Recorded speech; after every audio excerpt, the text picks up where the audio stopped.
नमस्कार, मी अजिंक्य भातंब्रेकर। तुम्ही पाहताय न्यूज 18 लोकमत। महत्त्वाची बातमी सुरुवातीलाच। काल राज्यामध्ये नागपूर, वाशिम, अकोला, धुळे, नंदुरबार आणि पालघर या 6 जिल्ह्यांच्या 85 जिल्हा परिषद आणि 144 पंचायत समितीसाठी पोटनिवडणुका संपन्न झाल्या। मतमोजणीसाठी प्रशासन सज्ज आहे।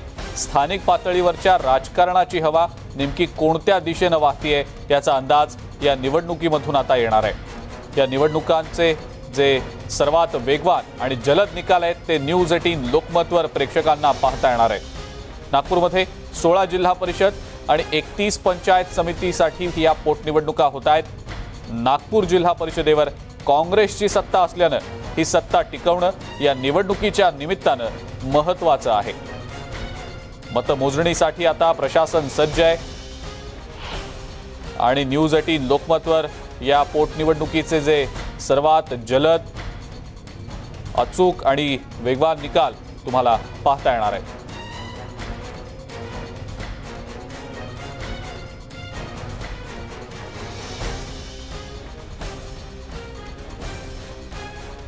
याच निवडणूक निकालांविषयीची अधिक माहिती आपण जाणून घेणार आहोत। तुषार कोहळे, प्रशांत बाग आपले प्रतिनिधी आपल्या सोबत आहेत सध्या। तुषार, सर्वात आधी आपल्याकडे येतो। अनेक दिग्गज नेत्यांचं भवितव्य पणाला लागले की काय असं एकंदरीतच या पोटनिवडणुकीमधनं दिसतंय, कारण अनेक ठिकाणांमधली जी निवडणूक आहे ती अतिशय प्रतिष्ठेची करण्यात आलेली होती। खास करून नागपूरमध्ये काँग्रेस समोर सत्ता राखण्याचं एक मोठं आव्हान असणार आहे। तुषार, सविस्तर सुरुवातीला याबद्दल काय सांगाल? अजिंक्य, नागपूर जिल्हा परिषदेचा जर का विचार करायचा झाला तर नागपूर जिल्हा परिषदेमध्ये आधीच काँग्रेसची सत्ता आहे। मात्र जे 16 उमेदवार जिल्हा परिषदेचे अपात्र झाले त्यामुळे सत्तेचं समीकरण बिघडेल का, काँग्रेस सत्ता टिकवण्यामध्ये यशस्वी राहील की भाजप सत्तेला सुरंग लावेल हे आजच्या निकालावरून स्पष्ट होणार आहे। नागपूरमध्ये ज्या 16 जिल्हा परिषदमध्ये पोटनिवडणुका झाले त्यामध्ये महत्त्वाचा विषय हा आहे की या संपूर्ण जिल्ह्याचं राजकारण यावेळी अत्यंत ढवळून निघालं। म्हणजे आशिष देशमुख यांनी ज्या प्रकारे काँग्रेसमध्ये असून भाजपच्या उमेदवाराचा प्रचार केला, आशिष जयस्वाल यांनी ज्या प्रकारे आक्रमक भूमिका घेऊन काँग्रेसच्या नेत्यांवर टीका केली आणि काँग्रेसच्या पक्षांमध्ये जो अंतर्गत वाद होता, म्हणजे निश्चितच ही निवडणूक काँग्रेससाठी अत्यंत चोरशीची राहत आहे। सोबतच जर का तुम्ही बघितलं तर माजी गृहमंत्री अनिल देशमुख हे देखील यावेळेस या निवडणुकीपासून दूर आहे। ते देखील मध्यंतरीच्या काही काळापासून संपर्काच्या बाहेर आहे, त्यामुळे त्यांच्या अनुपस्थितीमध्ये ही निवडणूक होत आहे। त्यामुळे काँग्रेस असेल, राष्ट्रवादी काँग्रेस असेल, यांच्यासाठी निश्चितच मोठी प्रतिष्ठेची ही निवडणूक आहे। सध्या मी काटोलमध्ये आणि याच काटोल विधानसभा मतदारसंघामध्ये 4 जिल्हा परिषदच्या निवडणुका ची आज मतमोजणी होणार आहे आणि या निवडणुकीमध्ये राष्ट्रवादी काँग्रेसला नेमका धक्का बसतो का हे बघणं महत्त्वाचं राहणार आहे। कारण की काटोलची जी कृषी उत्पन्न बाजार समितीचे जे निकाल आले त्यामध्ये भाजपने बाजी मारली होती। अनिल देशमुख हे उपस्थित नसल्यामुळे त्याचा कुठेतरी फायदा भाजपला झाला। आपल्यासोबत काटोलचे वेगवेगळ्या पक्षाचे सर्व हे प्रतिनिधी आहे जे आज मतमोजणी केंद्रावर जाणार आहे। आपण त्यांना विचारूया की एकंदरीतच आता त्यांना काय अपेक्षा आहे, काय रिझल्ट लागेल आणि त्यांनी कशा प्रकारे तयारी केलेली आहे। तुम्ही आतमध्ये जाणार आहे मतमोजणी केंद्रावर, काय भाजपचं कसं चित्र येईल असं वाटतं तुम्हाला? काटोल विधानसभामध्ये जवळपास 4 जिल्हा परिषद सर्कलला आम्ही ओबीसी कॅन्डिडेट उभे केले आहे। ओबीसी आरक्षणामुळे या सरकारला कुठेतरी जाग आली पाहिजे याकरिता आम्ही 4ही सीटा उभ्या केल्या आहे आणि त्याचप्रकारे आमचे नेते चंद्रशेखरजी बावनकुळे साहेब तसेच काटोल विधानसभेचे आमचे नेते चरणसिंगजी ठाकूर साहेब यांनी अपार मेहनत करून या 4ही सर्कलमध्ये एक चांगली देशमुखांनी तुमच्यासाठी प्रचार केला, फायदा होईल असं वाटतं तुम्हाला? फायदा तर व्हायला पाहिजे, पण चरणसिंगपेक्षा आशिष देशमुख ज्यांनी एवढी मेहनत घेतली त्याच प्रकारे चरणसिंगांनी सुद्धा तेवढीच मेहनत या विधानसभामध्ये घेतलेली आहे। राष्ट्रवादीचे काही नेते आपण त्यांना विचारूया। अनिल बाबू नाही यावेळेस, अनिल बाबू नसल्यामुळे काहीतरी परिणाम जाणवेल तुम्हाला असं वाटतं? लोकांच्या मनामनामध्ये या भागा काटोल तालुक्यामध्ये आणि नरखेड तालुक्यामध्ये मनामनामध्ये अनिल देशमुख वसलेला आहे, त्याच्यामुळे अनिल देशमुख इथे उपस्थित नाही असा काही प्रश्नच नाही आहे। आणि जानेवारी 2018-19 मध्ये जी निवडणूक झाली 16 महिन्यानंतरच हे पुन्हा ओबीसीच्या कारणामुळे ही निवडणूक होत आहे आणि जिल्हा परिषद पंचायत समितीच्या सदस्यांना कामही न करता आलं तर ही पुन्हा निवडणूक लागत आहे। पण त्या सर्व उमेदवारांनी महाविकास आघाडीचे 2 जिल्हा परिषद आणि 2 पंचायत समितीचे उमेदवार या काटोल तालुक्यामध्ये होते, त्या सर्वांनी कोरोनाच्या काळात चांगलं व्यवस्थित काम केलं, त्याच्यामुळे ते पुन्हा निवडून येतील असे मला विश्वास आहे। अनेक वेळा वंचित जो एक फॅक्टर असतो तो किंग मेकर ठरतो। यावेळेस वंचितची भूमिका काय काटोलमध्ये राहणार आहे हे देखील आपण बघू। वंचितचे स्वतः उमेदवार आहे, पंचायत समितीचे उमेदवार आहे, ते काय वाटतं वंचितचा जोर राहील का टिकून? वंचितचा जोर म्हणजे मेटपांढरा सर्कलमध्ये मी उभा आहे उमेदवार म्हणून आणि तिथे जे उमेदवार आहे काँग्रेसचे आणि BJPचे, तर हे व्यवस्थित लोक म्हणजे आहे नाही, लोकांच्या मनात त्यांच्याबद्दल वेगळे आहे, हे लोक आपले प्रश्न सोडू शकत नाही, त्यामुळे वंचितचं हे टॉप ठरेल असं तर मला वाटत आहे. भाजपने कसा अपप्रचार केला होता की अनिल देशमुख मतदारसंघात नाही, मतदार नाराज आहे. तर मी पुन्हा तुम्हाला सांगतो, अनिल देशमुख ह्या काटोल विधानसभामध्ये प्रत्येकाच्या मनामध्ये आहे आणि त्यांचं जे कार्य आहे ते उपस्थित नसले तरी त्यांच्या पक्ष मात्र महाविकास आघाडी सुनील केदार साहेब आणि अनिल देशमुख साहेब यांच्या युतीतूनच महाविकास आघाडीचे सर्व उमेदवार निवडून येतील. यावेळी 4 आहे या विधानसभा मतदार, 2 जिल्हा परिषद आणि 2 पंचायत समिती या काटोल विधानसभेत जर बघितलं 4 आहे, तर काय चित्र आहे वाटतं तुम्हाला? तर महाविकास आघाडीचे 3 आणि 4 निघू शकेल. अच्छा, म्हणजे एक बद्दल तुम्हाला थोडी शंका आहे. शंका. ठीक आहे, भाजपचा कसा परफॉर्मन्स राहील यावेळेस, कारण की मागच्या वेळेस पूर्णपणे पिछेहाट झाली होती भाजपची. मला काटोल विधानसभेच्या मतदारावर अतिशय पूर्ण विश्वास आहे. जनतेचा कौल हा भारतीय जनता पार्टीलाच राहील आणि 4ही जिल्हा परिषद सर्कलमध्ये भारतीय जनता पार्टीचे उमेदवार विजयी होतील अशी मला पूर्ण आशंका आहे. जेवढी मेहनत भारतीय जनता पार्टीच्या कार्यकर्त्यांनी घेतलेली आहे, तसेच आपले प्रमुख मुद्दे म्हणजे हे इलेक्शन लागलं कशामुळे हे सगळ्या लोकांना माहीत आहे. महाराष्ट्र सरकारच्या नाकर्तेपणामुळे इलेक्शन लागलेलं आहे. त्या कारणाने ओबीसी समाज आणि जनता ही महाराष्ट्र सरकारला कुठेतरी त्यांची. अच्छा, यांचं म्हणणं आहे की ओबीसी हा एक मुद्दा राहील. तुम्हाला असं वाटते का ओबीसी मुद्दा राहील? केंद्राच्या हिशोबानेच हा ओबीसीचा प्रश्न उपस्थित झाला. केंद्र सरकार याला जबाबदार आहे, सर्व महाराष्ट्रातील जनता जाणून आहे, सगळे ओळखून आहे. कारण की ओबीसीचं सर्व व्यवस्था सगळे त्यांचे डाटा त्यांच्याकडे अवेलेबल असून सुद्धा देत नाही. याचा अखेर त्यांचं अडवणुकीचं धोरण आहे केंद्र सरकारचं ओबीसीच्या संदर्भात. आणि तुम्हाला सगळं जाणूनच आहात, सर्व महाराष्ट्रातील जनता जाणता की ओबीसीचा विरोधक म्हणजे भाजप आहे आणि भाजपला नामशेष करणे काटोल विधानसभा क्षेत्राच्या जनतेचं कर्तव्य आहे. मला एक सांगा की ओबीसी समजा या निवडणुकीचा जर निकाल आला तर एक अंदाज बांधता येईल का आपल्याला की ओबीसी कोणाच्या बाजूने होता म्हणून? ओबीसी समाज हा भारतीय जनता पार्टीच्याच बाजूने. ओबीसी समाजाला कायद्यामध्ये जर कोणी हे दिलं असेल तर भारतीय जनता पार्टीने केंद्र सरकारने आता संविधानात एक मोठी जी ओबीसी समाजाला एक तरतूद दिली आहे, ही ओबीसी समाजाला भारतीय जनता पार्टीने दिली म्हणजे मोदी सरकारने दिली आहे. त्यामुळे आम्हाला नरेंद्र मोदी सरकार आणि आमचे नेते देवेंद्र फडणवीस साहेब यांच्यावर पूर्णपणे विश्वास आहे. आम्ही 4ही सीट 100% काढू असा आम्हाला विश्वास आहे. अजिंक्य, नागपूर जिल्ह्यातल्या ज्या जिल्हा परिषदच्या निवडणुकाची आज मतमोजणी होत आहे, निश्चित हे मोठ्या नेत्यांसाठी प्रतिष्ठेचा विषय आहे. कारण की विरोधी पक्षनेते देवेंद्र फडणवीस यांचा हा गृह जिल्हा आहे. चंद्रशेखर बावनकुळे भाजपच्या वतीने ही निवडणूक लीड करत आहे, तर दुग्ध व पशुसंवर्धन मंत्री काँग्रेसच्या वतीने संपूर्ण निवडणूक लीड करत आहे. त्यामुळे दिग्गजांची प्रतिष्ठा पणाला लागलेली आहे. त्यामुळे काँग्रेस सत्ता टिकवते की भाजप काँग्रेसच्या सत्तेला सुरुंग लावतं हे काही तासामध्ये स्पष्ट होणार आहे. अजिंक्य, बिलकुल तुषार, सगळेच पक्ष दावा करतायत की आम्हालाच विजय मिळेल, आम्हालाच यश मिळेल. निकालानंतर खरं चित्र स्पष्ट होणार आहे, त्यामुळे त्यानंतर बोलणं या सगळ्यांसोबत महत्त्वाचं ठरेल. तुषार, असेच आमच्या सोबत जोडलेले राहा. प्रशांत बाग आपले प्रतिनिधी देखील आपल्या सोबत आहेत सध्या. धुळे जिल्हा परिषदेच्या संदर्भातल्या अपडेट्स ज्या आहेत त्यांच्याकडनं आपण जाणून घेणार आहोत. प्रशांत, धुळे जिल्हा परिषदेची एक जागा बिनविरोध झाली असं आता समोर येताना दिसतंय. ब्रेकिंग न्यूज आहे आत्ताची. शिवसेनेचा उमेदवार विजय झालेला आहे. निकालामध्ये काही धक्कादायक गोष्टी अपेक्षित आहेत? अजिंक्य, आपल्याला माहिती आहे की 45 जागांसाठी म्हणजे की 15 गट आणखी 30 गणांसाठी ही निवडणूक आहे आणि यातले 3 जागा ऑलरेडी बिनविरोध झाल्यामुळे 42 जागांसाठी मतदान झालं. 42 जागांसाठी 114 उमेदवार निवडणुकीच्या रिंगणात आहेत. एक गटाचा जो बिनविरोध निकाल लागलाय तो शिवसेनेच्या बाजूने लागलाय, पण 2 गणांचा 2 पंचायत समितीचा निकाल हा भाजपच्या बाजूने लागलाय. म्हणजे या 3ही जागा बिनविरोध निवडून आलेल्या आहेत. आता प्रत्यक्ष मतमोजणी ही 10 वाजता सुरू होईल आणि उरलेल्या 42 जागा ज्या आहेत त्या 42 जागांचा निकाल हा कोणाकडे झुकतो हेच बघणं महत्वाचं ठरणार आहे. पण आपल्याला माहिती आहे की धुळे जिल्हा हा कट्टर काँग्रेसी जिल्हा होता. या कट्टर काँग्रेसी जिल्ह्यामध्ये खरं तर भारतीय जनता पक्षाला शहरी भागातला पक्ष म्हटला जातो, पण ग्रामीण भागामध्ये 2020च्या जिल्हा परिषद निवडणुकीमध्ये ग्रामीण भागामध्ये सुद्धा भारतीय जनता पक्षानं जोरदार मुसंडी मारली आणि जिल्हा परिषदेवर सत्ता मिळवली. त्यानंतर ही पोटनिवडणूक लागली. आता ही पोटनिवडणूक लागल्यानंतर या 45 जागा ज्या आहेत या अधिकाधिक आपल्या पदरात पडावा याकरता महाविकास आघाडी एकत्र आली. राज्यामध्ये हा प्रयोग यशस्वी झाला, पण स्थानिक स्वराज्य संस्था निवडणुकीमध्ये राज्यात महाविकास आघाडीचा हा प्रयोग या निमित्तानं पहिल्यांदाच होतोय आणि याच्यावरच पुढचं भवितव्य ठरणार आहे. हे सगळ्यात महत्वाचं आहे. सगळ्याच राजकीय पक्षांनी ताकदीनं जोर लावलाय. म्हणजे महाविकास आघाडीचे आपण म्हणू की शिवसेनेचे 2 मंत्री दादा भुसे, गुलाबराव पाटील, काँग्रेसचे या धुळ्याचे पालकमंत्री अब्दुल सत्तार यांनी अक्षरशः प्रचाराचा धुळा उडवला. अनेक सभा घेतल्या. भारतीय जनता पक्षाच्या फक्त चित्रा वाघ यांनीच काय ती सभा घेतली आणि जयकुमार रावळ यांनी जे आहे ते ग्रामीण भागामध्ये प्रत्यक्ष भेटीवर भर दिला. ही आहे परिस्थिती धुळे या निवडणुकीची कोणत्याही परिस्थितीमध्ये भाजपला नामोहरम करण्यासाठी महाविकास आघाडी ताकदीनं एकत्र झाली आहे. पण ग्रामीण भागातला जनाधार ज्यावेळेस आपण बघतो, गावकूस, गावकी आणि भावकीचं राजकारण या निमित्तानं पुढे येत असतं.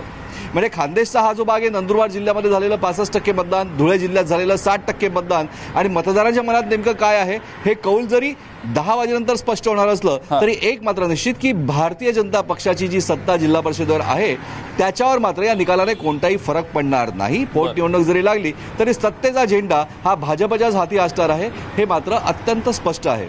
पण इतर कोणत्याही परिस्थितीत भाजपची कोंडी करण्यासाठी म्हणून हे सगळे एकत्र जरी झाले असले तरी हा त्यांचा प्रयोग कितपत यशस्वी होतो हे आज या निकालानं स्पष्ट होणार आहे. कारण हा निकाल जो आहे तो येत्या राज्यातील निवडणुकांची नांदी ठरवणारा निकाल होणार आहे. त्याचं कारण एकच आहे की राज्यात महाविकास आघाडी म्हणून जरी एकत्र आले, 2 वर्ष संसार जरी सुरू असला तरी महाविकास आघाडी म्हणून राज्यात एकत्रित निवडणूक लढवण्याचा जो निर्णय या महाविकास आघाडीनं घेतला त्याची ही पहिली निवडणूक आहे आणि याचमुळे ही येत्या दिवसातली नांदी आहे. पण काँग्रेस, राष्ट्रवादी आणि शिवसेना या तिघांच्या मंत्र्यांनी, नेत्यांनी जरी प्रचारामध्ये धूळ उडवली असली तरी भारतीय जनता पक्षाची संघटित प्रचार पद्धती ही वरचढ ठरू शकते, अशा प्रकारचं एकंदरीत चित्र आहे. दिल्ली दूर नाहीये. 1 तासाभरामध्ये या सगळ्याच गोष्टी डोळ्यापुढे यायला स्पष्ट होईल. न्यूज 18 लोकमत या प्रत्येक गोष्टीची छोटी छोटी अपडेट सुद्धा लोकांपर्यंत नक्की देईल. बिलकुल बिलकुल प्रशांत, असेच आमच्या सोबत जोडलेले राहा. पुन्हा एकदा मी आपल्याकडे येणार आहे. आपण पुन्हा एकदा तुषार कोळे यांच्याकडे जाऊया. नागपूरमधली जी सध्याची राजकीय समीकरणं आहेत, जिल्हा परिषदेच्या संदर्भातली, पंचायत समितीच्या संदर्भातली, याबद्दल थोडंसं बोलूया तुषार यांच्यासोबत. तुषार, काँग्रेसचे काही नेते भाजप उमेदवारांच्या प्रचाराला जाताना दिसले, कार्यकर्त्यांमध्ये त्यामुळे मोठा रोष दिसला. याचा थेट परिणाम जाणवतोय का, किंवा याचा थेट फटका मतांच्या स्वरूपात काँग्रेसला बसू शकतो अशी सध्याची परिस्थिती आहे का? आणि भाजपनं देखील जोर लावलेला होता या सगळ्या निवडणुकीच्या अनुषंगानं आणि महत्त्वाचे नेते तळ ठोकून होते. या निवडणुकांसाठी प्रचार जोरानं सुरू होता. तुषार, या सगळ्याबद्दल नेमकं काय सांगाल?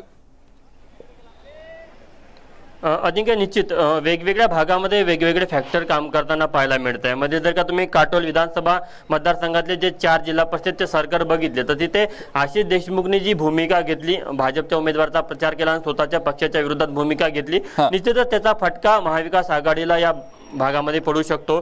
सोबतच पालकमंत्री नितीन राऊत मागच्या 2 महिन्यामध्ये जेव्हा ही संपूर्ण निवडणुकीची प्रक्रिया सुरू झाली होती, प्रचाराची रणधुमाळी सुरू झाली होती, या संपूर्ण निवडणूक प्रक्रियेपासून दूर राहिले आणि त्यामुळे त्याचा देखील एक प्रभाव निश्चितच या निवडणुकीमध्ये पाहायला मिळेल. सोबतच काही स्थानिक स्तरावर ज्या काही उमेदवारांच्या तिकिटा कापण्यात आल्या किंवा काही उमेदवारांबद्दल काही कार्यकर्त्यांच्या नाराजी पाहायला मिळत होत्या, ते देखील फॅक्टर आपल्याला वेगवेगळ्या मतदारसंघामध्ये पाहायला मिळेल. जर का आपण समजून विचार करायचा झालं तर बडोदा मतदार संघ असेल, जिथे अवंतिका लेकुरवाडे होती, ते काही स्थानिक नेत्यांचा त्यांच्याबद्दल नाराजी होती. इतकंच नाही तर कुंदा राऊत यांना गोधनी रेल्वे या मतदारसंघातनं मध्ये उमेदवारी दिली काँग्रेसने. त्या आधी तिथे दुसऱ्या काँग्रेसच्या महिला उमेदवार होत्या, मात्र त्यांची तिकीट कापून कुंदा राऊत यांना दिली, त्यामुळे तिथे देखील काही प्रमाणात नाराजी पाहायला मिळाली. तर दुसरीकडे केळवद मतदारसंघ आहे, तिथे सुमित्रा कुंभारे, ज्या माजी जिल्हा परिषदेचे उपाध्यक्ष मनोहर कुंभारे यांच्या पत्नी आहे, मनोहर कुंभारे हे अपात्र ठरले होते, त्यामुळे ते महिला आरक्षणामध्ये ती जागा गेल्यामुळे त्यांनी आपल्या पत्नीला तिथे लढवलं. तर ते स्वतः तेलगा कामठी या मतदारसंघातले आहे, मात्र त्यांना केळवदमधनं लढवलं. त्यामुळे स्थानिक स्तरावर थोड्याफार प्रमाणामध्ये काही ठिकाणी नाराजी आहे. तीच नाराजी भाजपमध्ये देखील आपल्याला पाहायला मिळते. मध्ये अनिल निदान हे भाजपचे विरोधी पक्ष नेते होते गेल्या टर्ममध्ये. असं असताना देखील ते अपात्र ठरल्यानंतर त्यांना तिकीट पक्षांनी शेवटल्या क्षणाला दिली, त्यामुळे त्यांच्याबद्दल देखील स्थानिक स्तरावर नाराजी पाहायला मिळते. तर वेगवेगळ्या ठिकाणी वेगवेगळे फॅक्टर काम करताना पाहायला मिळतात. आशिष जयस्वाल यांनी ज्या प्रकारे एक भूमिका घेतली, त्यांचा जो व्हिडिओ व्हायरल झाला, काँग्रेसच्या नेत्याला त्यांनी कमरेखाली शिवा दिला, त्यामुळे निश्चितच तो देखील एक फॅक्टर या निवडणुकीमध्ये पाहायला मिळेल. अनेक मतदारसंघामध्ये चुरशीच्या लढाया आहे, मात्र वेगवेगळ्या मतदारसंघामध्ये स्थानिक जे समीकरण असतात किंवा स्थानिक गटागटांचे जे वाद असतात ते प्रभावी राहते आणि कोणत्या गटाला कोणता पक्ष किंवा कोणता उमेदवार कशा प्रकारे मॅनेज करतो आणि आपल्या बाजूने ओढून घेतो, हे देखील या निवडणुकीमध्ये बऱ्यापैकी त्या निवडणुकीचं चित्र त्यावर अवलंबून असतं.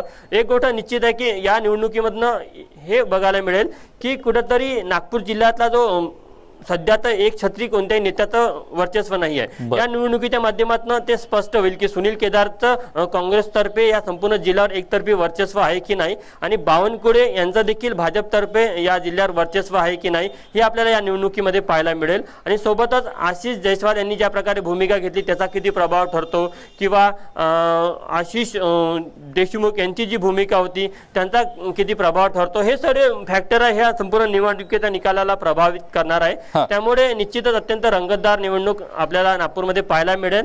मतमोजणीला काही वेळा सुरुवात होत आहे त्यामुळे लवकरच चित्र स्पष्ट होईल. अजिंक्य. बिलकुल तुषार, असेच आमच्या सोबत राहा. आपण पुन्हा एकदा आपले प्रतिनिधी प्रशांत बाग यांच्याकडे जाऊया. धुळे जिल्हा परिषद आणि पंचायत समितीच्या निकालांसंदर्भात त्यांच्याशी थोडंसं बोलूया. प्रशांत, सत्ताधारी भाजपला नामोहरम करण्यासाठी महाविकास आघाडीतले हे तीनही पक्ष एकत्र आले, जोर लावला गेला, जबरदस्त प्रचार केला गेला. याचा काही थेट परिणाम जाणवू शकतो अशी स्थिती आहे का? आपण मगाशी बोलताना असं म्हणालात की भाजपची सत्ता डळमळीत होईल अशी सध्याची तरी स्थिती नाही. मात्र या धुळे जिल्हा परिषदेचा जो निवडणुकीचा निकाल लागेल याचा काही अंशी परिणाम एकंदरीतच जिल्ह्याच्या राजकारणावर कदाचित आणखी मोठ्या लेवलवर याचा परिणाम जाणवू शकेल अशी शक्यता वाटते का प्रशांत? नक्कीच अजिंक्य, म्हणजे की हा परिणाम जाणवणारच. इव्हन कोणतीही निवडणूक जी असते, आणखी खास करून आपल्याला माहिती आहे की देशात सगळ्यात कमी मतदान लोकसभा निवडणुकीत होतं आणि देशात सगळ्यात जास्त मतदान ते ग्रामपंचायत निवडणूक होतं.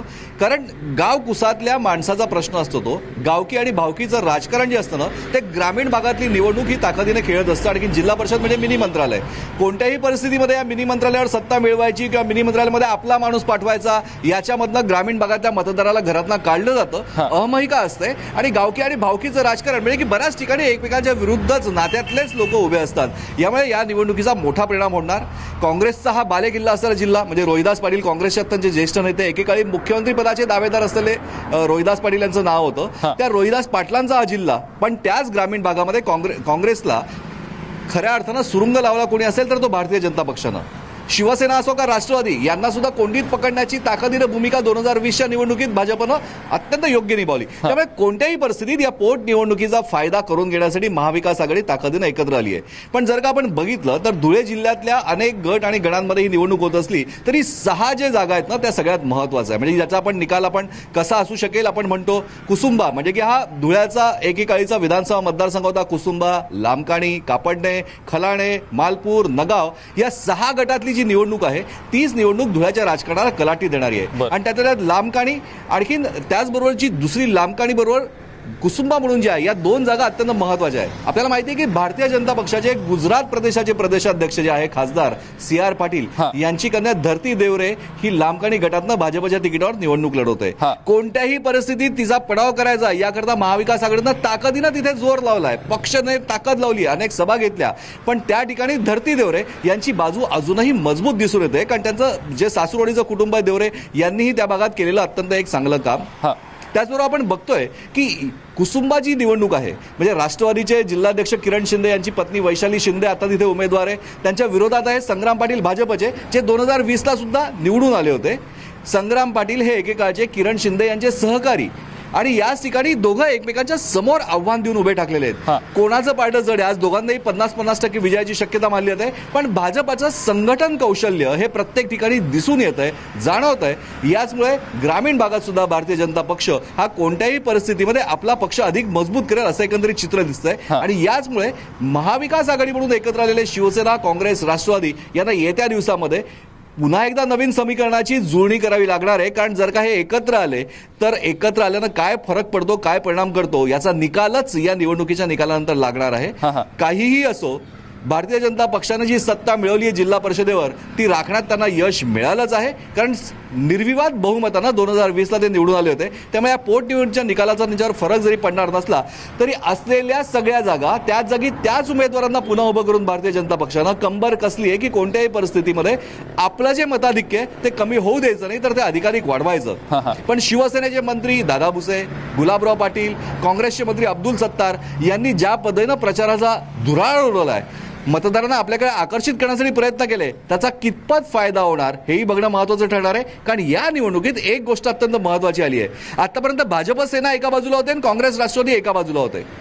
महाराष्ट्रात सत्ता बदल झाल्यानंतर पहिली ही निवडणूक जे मतदार शिवसेनेचे राखी होते ते काँग्रेस राष्ट्रवादीला कधी मतदान करायचे नाही, पण आता शिवसेनेचेच लोक काँग्रेस राष्ट्रवादीच्या उमेदवाराला सुद्धा मतं मागताय. नेमकं करायचं काय ही संभ्रमावस्था मतदारांच्या मनात आहे आणि याचाच परिपाक जो आहे तो या मतपेटीत बंद झालाय, जो एक तासाभरामध्ये चित्र स्पष्ट करेल. अजिंक्य. बिलकुल प्रशांत, हाच मुद्दा, याच मुद्द्यासंदर्भात प्रश्न खरं तर मला तुम्हाला विचारायचा होता की महाविकास आघाडीमधल्या 3 पक्षांमध्ये कदाचित अंतर्गत कुरबुरी असतील, उमेदवारी देण्यावरनं वादविवाद असतील, या सगळ्यावर नेमका कशा पद्धतीनं तोडगा काढला गेला, कारण खूप महत्त्वाचा आहे हा सगळा भाग आणि याच संदर्भातले अपडेट्स तुमच्याकडनं घेणारच आहोत आपण वेळोवेळेला. निकाल आता थोड्याच वेळात जाहीर व्हायला सुरुवात होईल आणि त्या अनुषंगानं त्या संदर्भातले अपडेट्स आपण घेतच राहणार आहोत.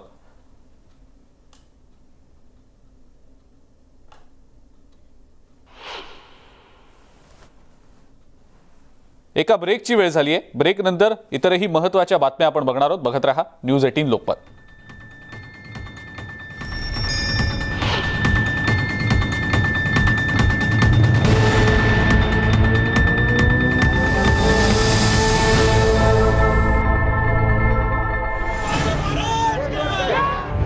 ओबीसींच्या राजकीय आरक्षणाचा फटका कुणाला?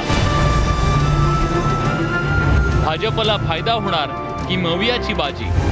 जिल्हा परिषद आणि पंचायत समिती निकालाचं महाकव्हरेज. कौल कुणाला?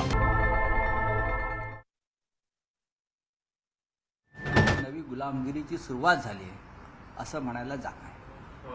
लखीमपूर घटनेवरती विरोधकांनी एकत्रित आवाज उठवण्याची गरज आहे असं तुम्ही राहुल गांधींच्या भेटीआधी म्हणाला होता. तर हा एकत्रित प्लॅन नेमका काय असू शकतो, काय ठरलेलं आहे कालच्या चर्चेमध्ये? नाही, असं काही प्लॅन ठरलेलं नाही आहे, पण सगळ्यांनी एकत्र काम केलं पाहिजे अशा प्रकारची भूमिका आहे. आणि सगळ्यांनाच वाटतं की जो प्रकार घडलेला आहे तो अत्यंत दुर्दैवी आहे आणि त्याविरुद्ध सगळ्यांनी एकत्रित आवाज उठवायला पाहिजे. परंतु देश पातळीवर त्याच्यामध्ये मग ममता बॅनर्जी सहभागी होतील का, वेगवेगळे पक्ष सहभागी होतील? याच्यावरती मी आता कसं काय सांगणार तुम्हाला? तुम्ही महत्वाचे घटक आहात ना. मी महत्वाचा घटक आहे. प्रत्येक घटकाने इथे वेगळी भूमिका घेतलेली आहे. शिवसेनेची काय भूमिका आहे? आम्ही धिक्कार केलाय, निषेध केलाय. महाराष्ट्रामध्ये काय करतात? महाराष्ट्रामध्ये त्याच्यावरती काय करणार आहे? ज्या भूमीवर घडलं तिथंच करावं लागेल. महाराष्ट्रामध्ये अशा घटना घडत नाहीत. उद्धवजी जाणार आहेत कधीकडे? त्यांनी कशा करता जावं? आम्ही जिथून आहोत तिथून लढा देत राहू. हा संपूर्ण देशाचा प्रश्न आहे. आपण जाणार का राहुल गांधी सोबत? आज काँग्रेसचं शिष्टमंडळ गेलं, त्यांना जाऊ द्या, त्यांना अडवलं. आज तिथे कोणालाही येऊ दिलं जात नाही. राज्याच्या मुख्यमंत्र्यांना अडवलं जातं. ज्यांना घटनात्मक अधिकार आहे, या देशाच्या प्रत्येक नागरिकाला या देशात कुठे फिरण्याचा अधिकार आहे. फक्त मुंबईमध्ये एखादी घटना घडली आणि आम्ही काय बोललो की मग सांगितलं जातं की अधिकार आहे सगळ्यांना, अधिकार आहे सगळ्यांना जाण्याचा अमुक अमुक कलमाखाली. मग लखीमपूर खिरीला जाण्याचा अधिकार प्रियंका गांधीला नाही, राहुल गांधींना नाही, छत्तीसगडच्या मुख्यमंत्र्यांना नाही किंवा पंजाबच्या मुख्यमंत्र्यांना नाही, आहे ना. सर कल आपकी मुलाकात हुई थी राहुल गांधी से, क्या लखीमपुर जाने का आपका भी इरादा है? देखिए, आज कांग्रेस का डेलीगेशन राहुल जी के लीडरशिप में जा रहा है ऐसा मैंने सुना. कल हमने बात जरूर की लखीमपुर की घटना के बारे में. बहुत ही शर्मनाक दर्दनाक घटना है ये देश के लिए, मानवता के लिए. किसान कम्युनिटी की जिस तरह से निर्मम हत्या हुई है, सरकार की तरफ से अब तक उस बारे में कोई अधिकृत बयान नहीं आया है. सरकार ढूंढ रही है कोई बहाना, या ये सब अपोजिशन वालों ने ही किया, यही किया, वही किया. वो तो हो जाएगा, ये उनकी नीति है और राजनीति भी होती है उसमें. लेकिन हम नहीं मानते क्या है क्या नहीं है. राहुल गांधींच्या भेटीनंतर काल कन्हैया पण आपल्या भेटीला आलेला होता. काय नेमकं कन्हैया कुमारजी मला भेटले काल. तरुण नेते आहेत, काँग्रेस पक्षात प्रवेश केला आणि त्यांना माझ्याशी काही विषयावर चर्चा करायची होती. ते आता मुख्य प्रवाहात आलेले आहेत. ते मुख्य प्रवाहात आल्यामुळे अधूनमधून आमची चर्चा संवाद सुरू असतो. काल त्यांनी येऊन माझ्याशी चर्चाही केली. अर्थात ते सुद्धा आता या प्रवाहात सामील झाल्यामुळे अशा चर्चा होत राहतील. लखीमपुर घटना की सब निंदा कर रहे हैं, लेकिन एक तरफ राकेश टिकैत ये कह रहे हैं कि उनके परिवार संतुष्ट है, जिनकी मुझे मालूम है. अब ये मुझे मालूम है लखीमपुर का ये भी खत्म होता है. जो मुझे राकेश टिकैत का जो स्टैंड, राकेश टिकैत जी ने क्या किया उस बारे में मैं बयान नहीं दूंगा. किसान नेता है बड़े सर. ठीक है ना, हम उनसे बात करेंगे ना राकेश टिकैत जी से. मैं यहाँ कैसे बात करूँ? अच्छा, लेकिन नियोजन काय असतं? यावेळचा दसरा मेळावा होणार आणि तो ऑनलाईन नक्कीच होणार नाही, ऑनलाईन नाही होणार. हा दसरा मेळावा चांगल्या प्रकारे व्हावा अशी आमची भूमिका आहे. आणि माननीय उद्योजकांचं सुद्धा साधारण तेच मत आहे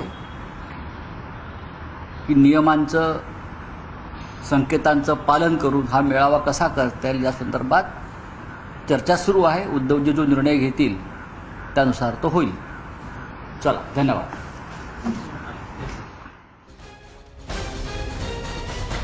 खासदार संजय राऊत यांची ही पत्रकार परिषद आत्ताच नुकतीच काही क्षणांपूर्वी संपलेली आहे. लखीमपूरमधल्या घटनेची, जालियनवाला बाग हत्याकांडाशी शरद पवार यांनी केलेली तुलना योग्यच असल्याचं संजय राऊत यांनी म्हटलेलं आहे. घडलेला प्रकार हा प्रचंड दुर्दैवी असल्याचंही त्यांनी सांगितलंय. या सगळ्या महत्त्वाच्या घडामोडींसह बुलेटिनमध्ये वेळ झाली इथंच थांबण्याची. नमस्कार.